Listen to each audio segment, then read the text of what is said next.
وأحسن منك لم تر قط عيني وأجمل منك لم تلد النساء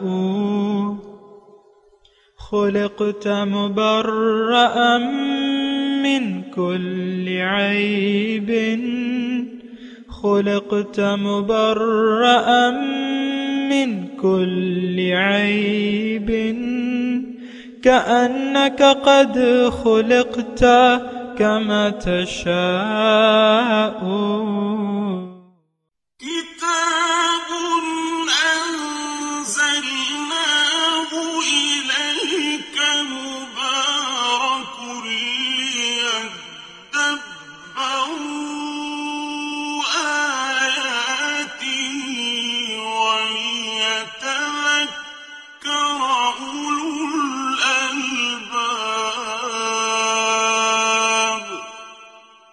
یہ کتاب برکت والی ہے جسے ہم نے آپ کی طرف نازل فرمایا ہے تاکہ دانش مند لوگ اس کی آیتوں میں غور و فکر کریں اور نصیحت حاصل کریں۔ اللہم صلی علی سیدنا محمد وعلی آل سیدنا محمد بعدد کل ذرۃ مئۃ الف الف مرۃ۔ سامعین و ناظرین کرام، السلام علیکم ورحمۃ اللہ وبرکاتہ۔ سامعین کرام، سورہ الحجر آیت نمبر 92۔ آج کے سبق کے دو موضوعات اہم ہیں۔ پہلا اس میں یہ ہے کہ کیا ہم بے مقصد زندگی گزار رہے ہیں؟ دوسرا، کیا ہمارا رب ہم سے ہمارے اعمال کے بارے میں پوچھ گچھ نہیں کرے گا؟ اس کے ساتھ ہی سامعین کرام آج کے سبق کا آغاز کرتے ہیں۔ سب سے پہلے گزشتہ سبق کی دہرائی ہوگی۔ لا تمدن عينيك إلى ما متعنا به أزواجا منهم ولا تحزن عليهم واخفض جناحك للمؤمنين۔ آپ ان چیزوں کی طرف نگاہ اٹھا کر بھی نہ دیکھیے جن سے ہم نے کافروں کے گروہوں کو چند روزہ عیش کے لیے بہرہ مند کیا ہے، اور ان کی گمراہی پر رنجیدہ خاطر بھی نہ ہوں، اور اہل ایمان کی دلجوئی کے لیے اپنے شفقت و التفات کے بازو جھکائے رکھیے۔ وَقُلْ إِنِّي أَنَا النَّذِيرُ الْمُبِينُ، اور فرما دیجئے کہ بے شک اب میں ہی عذاب الہی کا واضح و صریح ڈر سنانے والا ہوں۔ كما أنزلنا على المقتسمين، جیسا عذاب کہ ہم نے تقسیم کرنے والوں یعنی یہود و نصارہ پر اتارا تھا۔ الذين جعلوا القرآن عضين، جنہوں نے قرآن کو ٹکڑے ٹکڑے کر کے تقسیم کر ڈالا، یعنی موافق آیتوں کو مان لیا اور غیر موافق کو نہ مانا۔ سامعین اکرام، سورہ الحجر آیت نمبر 92۔ فَوَرَبِّكَ لَنَسْأَلَنَّهُمْ أَجْمَعِينَ، پس آپ کے رب کی قسم کہ ہم ان سب سے پوچھیں گے، تمام لوگوں سے پوچھیں گے، اما کانوا یعملون، جو یہ عمل کرتے ہیں۔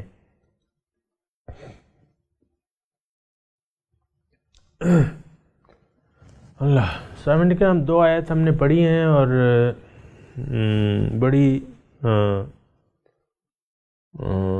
اس میں انذار ہے، بہت سخت انذار ہے کہ میں ضرور پوچھوں گا۔ اللہ تعالیٰ فرما رہے فَوَرَبِّكَ، اپنی قسم کھا رہے، فَوَرَبِّكَ لَنَسْأَلَنَّهُمْ أَجْمَعِينَ أَمَّا كَانُوا يَعْمَلُونَ، ہم ضرور پوچھیں گے ان سے کہ جو وہ کرتے رہے ہم ضرور اس کی باس پرس کریں گے۔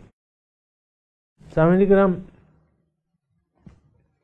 بنیادی طور پہ یہ تصور جو ہے باس پرس کا، یہ تصور دیکھا یہ گیا ہے کہ یہ تصور اب باقی نہ رہا۔ اور وہ ایک شعر بھی ہے نا اقبال کا کہ وائے ناکامی متاع کارواں جاتا رہا، کارواں کے دل سے احساس زیاں جاتا رہا۔ تو یہ بہت سنجیدہ بات ہے سامعین اکرام، اور یہ جو جواب طلبی ہے یہ محض اکیلی آیت یہ نہیں ہے، قرآن میں اور جگہ بھی ہے فَلَنَسْأَلَنَّ الَّذِينَ أُرْسِلَ إِلَيْهِمْ وَلَنَسْأَلَنَّ الْمُرْسَلِينَ، ہم ضرور پوچھیں گے ان لوگوں سے جن کی طرف رسول بھجوائے گئے تھے، اور ہم رسولوں سے بھی پوچھیں گے۔ ہاں تو سامعین کرام یہ پوچھ گچھ تو ہوگی، اور نہ صرف پوچھ گچھ بھی ہوگی بلکہ سزا اور جزا بھی ہوگی، جس سے ہم غافل ہیں عام طور پہ۔ یعنی عام طور پہ ہم سزا اور جزا اللہ تعالیٰ کے جو یعنی وقت آنے والا ہے، اور میں یہ بھی کہوں سامعین کرام کہ یہ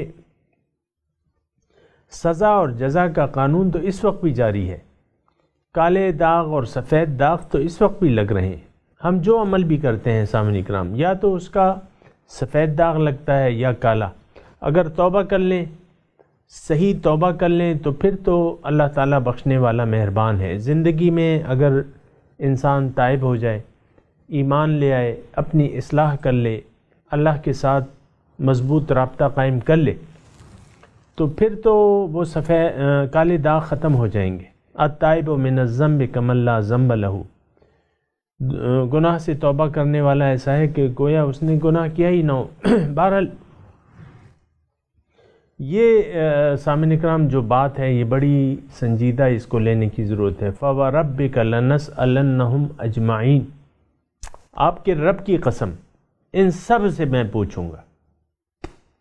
اب یہ سب سوال یہ ہے، ہم اپنے آپ سے سوال کریں کہ آیا ان سب لوگوں میں ہم بھی، میں اور آپ شامل ہیں کہ نہیں؟ اس کا سیدھا سادہ جواب ہے بالکل شامل ہیں۔ ہم غیر ذمہ دار مخلوق نہیں ہیں، ذمہ دار مخلوق ہیں۔ ہم سے پوچھا جائے گا عما کانوا یعملون، جو عمل یہ جو عمل کر رہے ہیں اس سے ان کا ضرور پوچھا جائے گا، پوچھ ضرور ہوگی۔ تو سامعین اکرام تھوڑا سا اگر میں اور آپ اندازہ لگائیں اور اس سبق کو سیریس اور سنجیدہ لے لیں، تو آپ بتائیں کہ کیا جواب دیں گے ہم؟ دیکھیں سوال کس چیز کا ہوگا؟ سوال بنیادی طور پہ جو سوال ہے وہ یہ ہے کہ اے انسان، جس مقصد کے لیے میں نے تمہیں پیدا کیا تھا وہ مقصد تم نے پورا کیا اور کہ نہیں کیا؟ تم نے زندگی بامقصد گزاری کہ بے مقصد گزاری؟ وہ جو لکھا ہوتا ہے نا کہ سب سے پہلے باز پشت نماز کسی ہوگی، نماز کسی ہوگی۔ بات یہ ہے کہ نماز کی پوچھ گچھ تو صاحب ایمان لوگوں سے ہوگی، جو ایمان لائے ہیں، جن کا ایک مقصد حیات ہے، ان سے سب سے پہلے اور جو ہماری طرح کے بے مقصد زندگی گزار رہے ہیں ان سے تو پہلے ایمان کی بات ہوگی کہ تمہارا ایمان ہے کہ نہیں ہے۔ اب قبر میں آپ دیکھ لیں سامعین اکرام، سب سے پہلے سوال جو ہے وہ رب کے بارے میں ہوگا، نماز کے بارے میں نہیں ہوگا۔ پہلا سوال جو ہے وہ رب کے بارے میں، من ربک، رب کون ہے تمہارا؟ اب رب تو ہمارے یہاں یعنی دیکھیں ہم نے تو یہاں غیر اللہ سے امیدیں لگا رکھی ہیں۔ وہ شاعر نے کہا بھی ہے نا کہ بتوں سے تجھ کو امیدیں اور خدا سے نو امیدی، مجھے بتا تو صحیح اور کافری کیا ہے؟ تو غیر اللہ سے ہم نے، یہ میں بغیر کسی مبالغے کے کہہ رہا ہوں اور بغیر کسی یعنی نمک مرچ میں اس میں نہیں لگا رہا، غیر اللہ سے آپ دیکھیں ہم نے غیر اللہ سے امیدیں لگا رکھی ہیں۔ اعتماد جو ہے وہ غیر اللہ پہ ہمارا، کرسی پہ اعتماد ہے، تعلیم پہ اعتماد ہے، اپنے ذہن پہ اعتماد ہے، اپنے زور بازو پہ اعتماد ہے، اپنے گھر والوں پہ اعتماد ہے، اپنے والد پہ اعتماد ہے، اپنے ملنے والے دوستوں جس سے ہم نے تعلقات گھڑے ہوئے یہ ڈی ایس پی صاحب ہیں، یہ ایس پی صاحب ہیں، یہ وزیر اعلیٰ ہیں، یہ وزیر ہیں، یہ مشیر ہیں، ان سے جو ہم نے تعلقات، ان سے یہ خان ہے، یہ سیٹھ ہے، اس سے ہم نے یعنی امیدیں لگا رکھی ہیں۔ یہ تو بت ہیں سامعین کرام، مخلوق تو کچھ بھی نہیں کر سکتی۔ اللہ تعالیٰ نہ چاہے تو مخلوق آپ کو کچھ بھی نہیں دے سکتی، یہ بات جو ہے ذہن میں رکھیں۔ تو پہلا جو سوال ہے وہ رب کے بارے میں ہوگا، من ربک، پھر دین کیا ہے تمہارا، من دینک، ما دینک، دین کیا ہے تمہارا۔ ہمارا دین تو دنیا ہے، ہمارا دین تو خواہشات نفس کی اتباع ہے سامعین کرام۔ اللہ، تو یہ ایک بہت یعنی بگڑی ہوئی صورتحال ہے جس میں ہم رہ رہے ہیں سامعین کرام۔ سب لوگ جو ہیں، اللہ تعالیٰ نے 17ویں پارے میں فرمایا کہ اقترب للناس حسابهم وهم فی غفلۃ معرضون، لوگوں کے حساب کتاب کا وقت قریب آ گیا اور یہ غفلت میں پڑے ہوئے۔ لاہیۃ قلوبہم، ان کے دل جو ہے غفلت میں ہے۔ تو بہرحال یہ صورتحال بڑی سنگین ہے، اور میرے اور آپ کا اس صورتحال سے، میرا اور آپ کا اس صورتحال کے ساتھ سامنا ہونے والا ہے۔ پوچھ گچھ لازمی ہے۔ لقد جئتمونا فرادا کما خلقناکم اول مرہ، آئے گئے نا میرے پاس، اکیلے آ گئے نا، اب تمہارے پاس نہ پیسے ہیں، نہ دولت ہے، نہ تمہارے پاس تعلقات ہیں، نہ بھائی ہے، نہ باپ ہے، اکیلے آئے ہو۔ کما خلقناکم اول مرہ، جس طرح میں نے تمہیں اکیلے پیدا کیا تھا پہلی مرتبہ۔ تو یہ وہ چیز ہے سامعین کرام، یہ وہ تصور ہے جو آج ہم میں نہیں رہا۔ پوچھ گچھ ایک لازمی امر ہے سامعین کرام۔ انصاف قائم نہیں ہو سکتا جب تک پوچھ گچھ نہ ہو۔ فورب، اور یہ سامعین کرام یہ تھوڑی سی اللہ تعالیٰ کی ناراضگی کے ساتھ یہ الفاظ ہیں۔ فوربک لنسألنہم اجمعین، تیرے رب کی قسم ہم ان تمام سے ضرور پوچھیں گے، اجمعین، عما کانوا یعملون، جو یہ عمل کرتے رہے۔ اب سامعین اکرام اس میں تھوڑا سا غور کریں۔ عمل، دیکھیں عمل پیدا ہوتا ہے ہمارے یقین سے۔ ہمارا یقین جو ہے، میں زیادہ تفصیلی بات نہیں کرتا، ہمارا یقین تو دنیا پہ ہے، ہمارا ظاہر پہ یقین ہے، ہمارا فیوچر ہم نے ظاہر کو سمجھ لیا ہے اپنا، اور پھر جب فیوچر آپ نے سمجھ لیا دنیا کو، پھر تو آپ دنیا ہی کے لیے زندگی گزار رہے ہیں۔ آپ دیکھیں نا، ہم میں سے اکثر کی تمام کوششیں دنیا کے لیے ہیں۔ ہائے دنیا، ہائے دنیا، ہائے دنیا۔ بچہ پیدا ہوتا ہے، ماں کے پیٹ میں ہوتا ہے اور میاں بیوی کے پروگرام بن رہے ہوتے ہیں کہ بھئی بچہ ہونے والا ہے، اب اس کو کون سے اسکول میں۔ بعض میں نے تو سنا ہے، بعض جو پرنسپلز ہیں وہ جب بے وقت رجسٹریشن کرانے چاہتے ہیں تو پرنسپل ان سے کہتی ہیں، ڈانٹتی ہیں ان کو، کیوں آپ نے پلاننگ نہیں کی، رجسٹریشن کے وقت کی آپ نے پلاننگ کی ہوتی۔ یعنی پرنسپل ڈانٹتی ہے، خفا ہوتی ہے کہ کیوں آپ بے وقت بچے پیدا کر رہے ہیں، یہ وقت تو نہیں ہے رجسٹریشن کا۔ تو یہ ایک تصور آپ سامعین اکرام ذرا غور سے سنیں اور اس پہ ذرا سنجیدہ لیں اس بات۔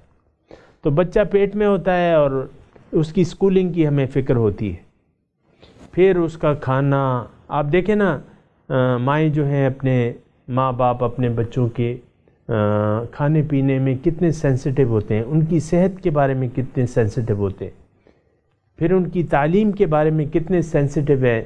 ہوم ورک، چلو بھئی ہوم ورک کرو، یہ کرو وہ کرو، کتنا۔ میں یہ نہیں کہہ رہا کہ یہ سارے کام نہیں ہونے چاہیے، میں صرف یہ کہہ رہا ہوں کہ ہم صرف اسی لیے زندہ ہیں۔ بچے پیدا کرو، ان کی تربیت کرو، پھر ان کے بچیوں کی اچھی اعلیٰ تعلیم، اور پھر اچھی جگہ شادیاں، اور پھر بچوں کے جب وہ تعلیم پھر نوکریاں اور یا پھر ان کے لیے اونچا کاروبار. میں تو یہ کہہ رہا ہوں کہ ہماری زندگی محدود ہو گئی ہے دنیا تک. اچھا، اس میں جو ہم عما کانوا یعملون پہ میں بات کر رہا ہوں، ہم ضرور پوچھیں گے جو عمل وہ کرتے رہے. تو سامعین کرام، میں نے آپ کو کہا کہ عمل یقین سے پیدا ہوتا ہے. جس بھی چیز پر آپ کا یقین ہوگا اسی کے لیے آپ کوشش کریں گے. اور ہمارا یقین، اس میں کوئی دلائل دینے کی ضرورت نہیں ہے کہ ہمارا یقین صرف اور صرف دنیا پر ہے. ہمارا فیوچر اور مستقبل دنیا سے وابستہ ہے. تو اس صورتحال میں کیا ہو سکتا ہے سامنے کرام؟ کون سے ہمارے اچھے اعمال ہوں گے، کون سی ہم بندگی کریں گے؟ ہمیں تو یقین جانے، ہمیں تو کلمہ طیبہ کا مطلب تک نہیں آتا، جو اس کا صحیح مطلب ہے وہ بھی ہمیں نہیں آتا. پھر دیکھیں، میں آپ کو جو باتیں کہتا رہتا ہوں نا، وہ یہ ہے کہ توحید پر ہمارا ایمان نہیں ہے. ایمان نہیں ہے تو عمل کیسے ہوگا؟ اور یہ بہت بڑی بات ہے کہ آپ کا ایمان توحید پہ نہیں ہے. توحید تو یہ نہیں ہے کہ آپ کہیں کہ بس اللہ ایک ہے. نہیں، اللہ الہ واحد ہے، اللہ مقصود واحد ہے، اللہ محبوب واحد ہے، اللہ مطلوب واحد ہے. یہ سب توحید ہے سامعین کرام. لا الہ الا اللہ، لا مقصود الا اللہ، لا محبوب الا اللہ، لا مطلوب الا اللہ. یہ معنی ہے اس کے کلمے کے. اگر اس میں سے کوئی بھی آپ کا یعنی یقین نہیں ہے اس پہ کہ نہیں میں تو دنیا کے لیے جینا چاہتا ہوں یا چاہتی ہوں، تو پھر آپ بندگی نہیں کر سکتے. پھر یہ سب کچھ چھوڑ دیں. یہ نہیں مطلب، میں یہ نہیں کہہ رہا کہ آپ اسلام کو چھوڑ دیں، لیکن مذاق کرنا چھوڑ دیں کہ زبان سے آپ کہتے ہیں لا الہ، اور پھر ہمارا عمل جو ہے، ہم پتہ ہے کون سا کلمہ پڑھ رہے ہیں؟ لا الہ الا النفس، کہ اللہ کوئی معبود نہیں ہے سوائے میرے نفس کے. ارأیت من اتخذ الہہ ہواہ، دیکھا ہے تم نے اس شخص کو؟ اللہ فرما رہا ہے کہ جس نے اپنی خواہشات کو اپنا معبود بنا لیا ہے. ہواہ، ومن اضل ممن اتبع ہواہ بغیر ہدی من اللہ، قرآن میں دوسری جگہ ہے. یعنی وہ شخص جو خواہشات نفس من چاہی زندگی گزارتا ہے، وہ سب سے بڑا گمراہ ہے. اللہ تعالیٰ فرما رہے ہیں، میں نہیں فرما رہا. بغیر ہدی من اللہ، اللہ کی ہدایت کو چھوڑ کے اپنی مرضی سے جی رہے ہیں، خواہشات نفس ہے. سب سے بڑا گمراہ ہے سامعین اکرام وہ شخص. ومن اضل، اللہ تعالیٰ پوچھ رہے ہیں کون ہے سب سے زیادہ گمراہ، بھٹکا ہوا؟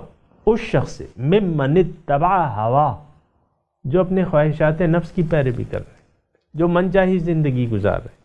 بہرحال اللہ تعالیٰ فرما رہے ہیں قیامت کے دن میں ضرور پوچھوں گا عما کانوا یعملون، کہ جو عمل یہ کرتے رہے. اب میں صرف یہ گزارش کر رہا ہوں سامعین کرام کہ ہمیں اپنے اعمال کا احتساب کرنا چاہیے کہ ہم کیا کر رہے ہیں، ہم کیسے جی رہے ہیں. عما کانوا یعملون، یعنی اعمال، دیکھیں اعمال شہادت دیتے ہیں عقیدے کی. عقیدہ کہتے ہیں یقین کو.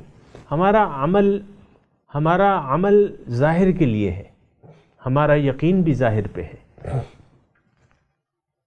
دیکھیں یہ ایسی باتیں ہیں، اس میں کوئی خاص دلائل کی ضرورت نہیں ہے. میں تو سادی بات کر رہا ہوں. ہمارا یقین ظاہر پہ ہے. یہ میں سب سے پہلے آپ کی اپنی ذات. کوئی آپ کو گالی دے، کتنے غصے میں آ جاتے ہیں آپ. کوئی برا بھلا کہے، کتنے آپ طیش میں آ جاتے ہیں. کوئی تھوڑا سا الٹی بات کہہ دے تو وہ کتنے آپ غصے میں آ جاتی ہیں. بیوی شوہر سے کوئی ایسی بات کر لے جو اس کی ذات جس کا اثر اس کی ذات پہ ہے، تو بیوی خفا ہو جاتی ہے، یا شوہر بیوی ایسی بات کہہ دے تو شوہر صاحب منہ لٹکا لیتے. تو عمل سے، عقیدے سے عمل پیدا ہوتا ہے.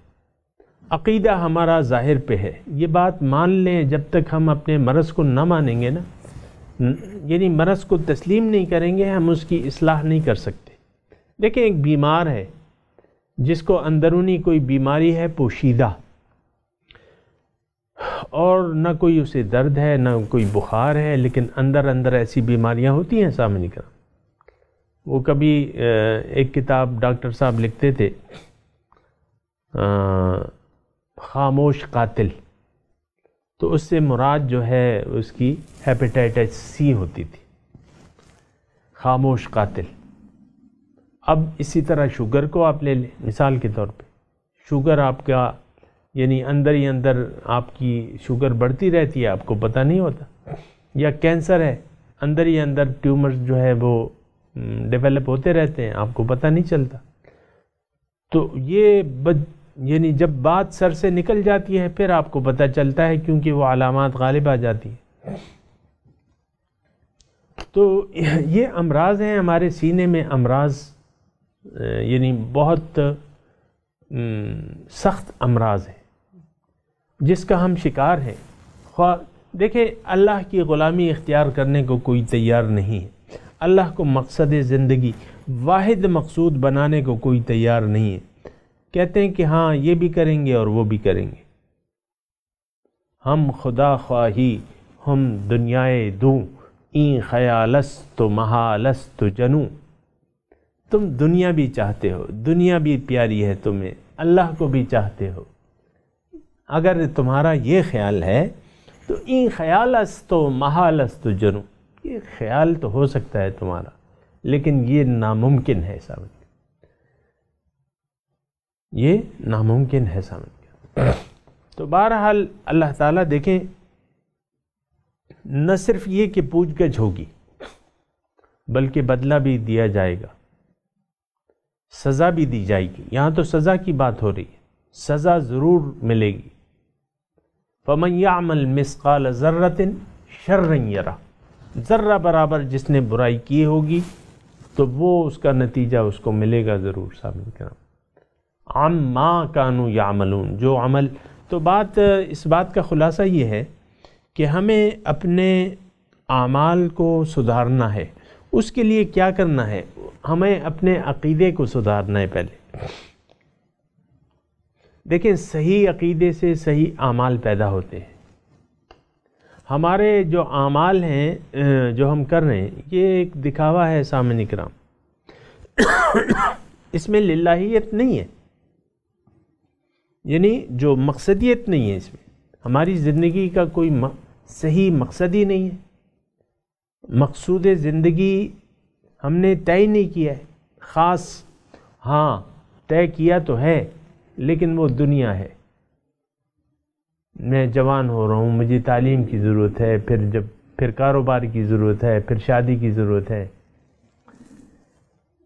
اسی طرح لڑکیاں ہیں، بس تعلیم حاصل کر کے بس وہ ان کے رشتے کا ہوتا ہے انتظار. میں یہ نہیں کہہ رہا کہ یہ باتیں نہیں ہونی چاہیے، یہ تو عام ضروریات ہیں، لیکن ہم نے اس کو مقصد بنایا ہوا ہے. اسی پر فوکس ہے سامعین کرام. یعنی آپ دیکھیں نا، بچی جب ہم بیاتے ہیں تو والدین دعا کرتے ہیں یا دیگر رشتہ دار کہ اللہ تعالیٰ اب اس کی زندگی اچھی کرے. یعنی مراد ان کی یہ ہوتی ہے کہ شوہر کے ساتھ جو یہ رہ رہی ہے وہ ان میں زیادہ کھٹ پٹ نہ ہو، لڑائی جھگڑے نہ ہو، بس سکون سے رہے. کتنی محدود سوچ ہے. کوئی نہ جنت کی کوئی تمنا ہے، نہ دوزخ سے بچنے کی کوئی دعا ہے، نہ رسول کی فرما برداری کی کوئی ہدایت ہے، نہ کچھ ہے نہ کچھ ہے. باطن کو تو ہم نے بھلا دیا ہے سامنے کرام. لیکن بات یہ ہے کہ ان سب کے کچھ نتائج ہوں گے. اللہ تعالیٰ فرماتا ہے کہ نہیں، ایسے میں نہیں چھوڑوں گا.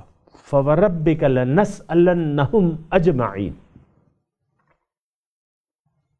آپ کے رب کی قسم ان سے میں ضرور پوچھوں گا۔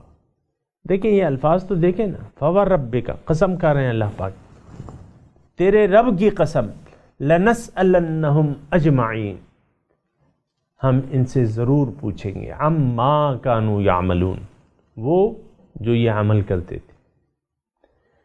اللہ تو اعمال کی اصلاح کے لیے، اب یہ گفتگو کو ذرا سمیٹ رہا ہوں میں یعنی دیکھیں جب پوچھ گچھ ہوگی تو اعمال، اور پوچھ گچھ کیا ہوگی؟ عما کانوا یعملون، اعمال کی پوچھ گچھ ہوگی۔ اعمال بغیر مقصد کے صحیح ہو نہیں سکتے۔ نیت یعنی مقصد زندگی کے طے کیے بغیر، یہ میں آسان الفاظ میں آپ کو ایک جملہ کہہ رہا ہوں، اگر مقصود ہمارا اللہ نہیں ہے، زندگی اللہ کے لیے ہم نے خاص نہیں کی، اور یہ کہہ نہ دیا کہ ان صلاتی و نسکی و محیای و مماتی للہ رب العالمین، اگر یہ ہم نے اپنے قول و فعل سے نہیں کہا تو پھر یہ سب کچھ بیکار ہے۔ سامعین کرام، نیت ہی نہیں ہے آپ کی آخرت کی۔ حقیقت میں یعنی صورتحال یہی ہے کہ ہماری آخرت کے لیے زندگی ہم نہیں گزار رہے، ہم تو دنیا کے لیے زندگی گزار رہے ہیں۔ ہمارا مستقبل تو صرف دنیا ہے سامعین کرام، لیکن دنیا تو باطل ہے، دنیا تو فانی ہے، اس میں کچھ حاصل وصول ہونے والی چیز ہی نہیں ہے، کچھ آپ نہیں لے جا سکتے اپنے، کچھ حاصل ہو ہی نہیں سکتا آپ کو، بے شک آدھی دنیا کے آپ مالک بن جائیں لیکن کچھ بھی نہیں ہو سکتا۔ تو فوربک لنسألنہم اجمعین، آپ کے رب کی قسم کہ ہم ضرور ان سے پوچھیں گے، عما کانوا یعملون، جو یہ عمل کرتے رہے۔ اللہ اللہ اللہ۔ تو سامعین کرام یہ بات جو ہے یہ ذرا غور و فکر کی متقاضی ہے کہ ہم اس پر ضرور غور کریں کہ ہم کیا عمل کر رہے ہیں، کیا پیش کریں گے رب کے حضور۔ جب نیت ہی صحیح نہیں ہے تو رب کے حضور پیش کیا کرنا ہے؟ ہم کیا تحفے میں لے جا رہے ہیں؟ کون سے اعمال اپنے ساتھ تحفے میں؟ ہماری تو ساری زندگی سامعین کرام دنیا داری کی ہے، ہم لوگ دنیا دار ہیں۔ میں یہ نہیں کہہ رہا کہ یہ استعمال نہیں کرنا چاہیے دنیا کو، لیکن نہیں، دنیا کو آخرت کے لیے استعمال کرنا چاہیے۔ آپ کے پاس جو قوتیں ہیں ترجیح آپ کی آخرت ہونی چاہیے، جو قوتیں ہیں اللہ کی رضا کے لیے آپ استعمال کریں۔ پیسے آپ بچا کے رکھتے ہیں، اللہ کی راہ میں خرچ نہیں کرتے۔ کوئی عمل اللہ کے لیے نہیں ہے۔ دیکھیں جب بنیادی وہ ایک فارسی کا شعر ہے، خشت اول چو نہد معمار کج، پہلی اینٹ جو ہے اگر معمار نے ٹیڑھی لگا دی تو آسمان تک جو عمارت چڑھے گی نا وہ ٹیڑھی ہوگی۔ پہلی اینٹ ٹیڑھی ہے، ہماری پہلی اینٹ ٹیڑھی ہے۔ میں تو سارا جو گفتگو ہے اسی پہ کر رہا ہوں کہ پہلی اینٹ کو ہم نے درست کرنا ہے، ہم نے اپنی بنیاد کو صحیح کرنا ہے، ہم نے اپنی نیت کو صحیح کرنا ہے۔ زندگی یعنی دنیا میں زندگی گزارنے کے لیے نیت آخرت ہونی چاہیے، نیت اللہ کی رضا ہونی چاہیے، ایسا کچھ بھی نہیں ہے۔ بہرحال میں تلاوت کرتا ہوں سامعین کرام، آپ میرے ساتھ دہرائیے۔ اعوذ باللہ من الشیطان الرجیم، بسم اللہ الرحمن الرحیم، فوربک لنسألنہم اجمعین عما کانوا یعملون۔ ترجمہ سنا دیجئے۔ فوربک، قسم ہے آپ کے رب کی، لنسألنہم اجمعین، ہم ان سب سے پوچھیں گے، عما کانوا یعملون، جو وہ عمل کرتے رہے۔ سامعین کرام اب اس آیت کی تلاوت اور ترجمہ سنتے ہیں۔ فوربك لنسألنهم أجمعين. By your Lord, we will question them all. عما كانوا يعملون. About what they used to do. اس کے ساتھ ہی آج کے درس کا وقت اختتام کو پہنچا. انشاءاللہ اگلے درس میں ملاقات ہوگی. وآخر دعوانا ان الحمد للہ رب العالمین. والسلام علیکم ورحمۃ اللہ